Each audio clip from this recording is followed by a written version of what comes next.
Mas Bambang Dwi Toro selaku Ketua KPU Tangerang Selatan, kami kenal betul, kami merasakan betul adalah sosok yang baik. Baik dalam karakter pribadinya, baik dalam karakter memimpin. Beliau dalam memimpin tidak pernah mengedepankan egonya. Selalu ketika mengambil keputusan-keputusan di luar yang pleno, misalkan kebijakan-kebijakan, selalu minta pendapat, selalu minta masukan, dan beliau orangnya selalu aware terhadap divisi-divisi yang ada.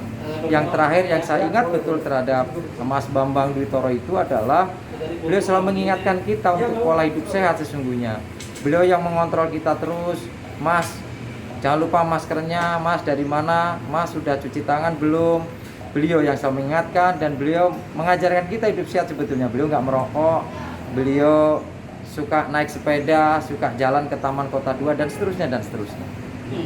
Pak, kalau boleh tahu saat kronologi dinyatakannya Pak Ketua ini COVID seperti apa sih Pak awalnya? Pertama di tanggal 2 gitu ya, udah mendekati akhir, mendekati puncak, dan juga pelaksanaan debat kandidat yang kedua di tanggal 3 gitu ya. Itu kan ada distribusi logistik. Kebetulan kalau ketua kan dikul ya, keuangan umum logistik. Nah beliau mungkin karena ada berita acara, ada cek logistik dan lain sebagainya agak kelelahan.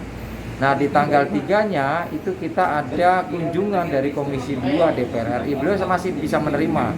Dan juga ada monitoring dari Komisi 2 terkait kesiapan logistik, yaitu di salah satu kecamatan terdekat di Kota Tangerang Selatan, itu Kecamatan Setu. Beliau masih bisa mendampingi.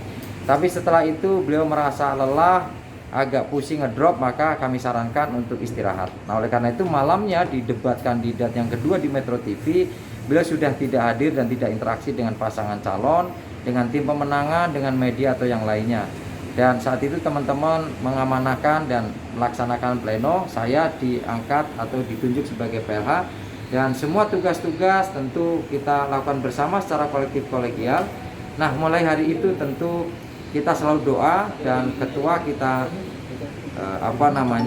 dilakukan pemeriksaan maupun perawatan secara intensif di salah satu rumah sakit di Kota Tangerang Selatan, dan itu sudah dilakukan. Nah oleh karena itu kita tentu support terus, kita sempat video call, kita sempat telepon-teleponan. Nah di akhir jam tanggal 8 itu begitu beliau menyatakan positif COVID. Nah di tanggal 11 atau 10-11 itu beliau agak kritis dan didorong ke ICU untuk dilakukan perawatan dan dipasang ventilator.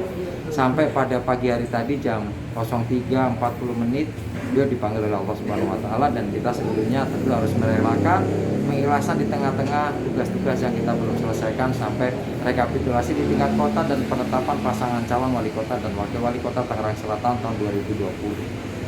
Pak, sempat ada informasi diagnosis RS yang merawatnya bahwa Pak Ketua ini punya penyakit penyerta atau tidak? Memang kan pertama ya, ketika awal beliau dirawat kan pertama itu lambung ya, asam lambungnya naik kan gitu ya. Apakah itu nanti bawaan saya tidak tahu ya, medis nanti akan menyampaikan itu. Nah kemudian kok ada agak sedikit nyeri di paru-parunya, maka dilakukan rongsen bagian paru-paru. Nah disitulah mungkin dokter sudah mulai ada indikasi-indikasi terpapar COVID-19 misalkan, maka di swab 2 kali di sana sampai yang terakhir menunjukkan bahwa beliau positif COVID-19. Oh.